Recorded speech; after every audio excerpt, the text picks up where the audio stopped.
Police officers, what was your biggest oh poop moment? A few months ago I was on patrol when a homeless man came up to me and confessed to a crime. He told me he had just shoplifted $10 worth of goods from Five Below, and got away with it too. As I took a closer look at him, I noticed his eyes were filled with tears and he was super skinny. So I simply told him to return them, and suddenly he got really mad. He took the stolen items out of his pockets, threw them on the floor and stomped all over them while shouting arrest me, arrest me.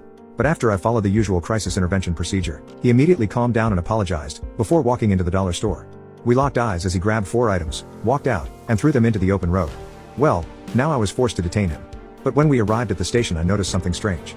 Usually, people like this have a record of petty crime longer than the Cheesecake Factory menu. But he was completely clean. So I told him that since this was his first offense, I would let him away with a warning. But instead of thanking me, he burst into tears and started begging me to lock him up. He told me he hadn't eaten in almost 3 days, and he was sick of not knowing where he was going to sleep each night. At least in prison, I can get 3 meals a day and a hot shower. He then smiled as if a grimy prison shower was something he'd been dreaming about for months.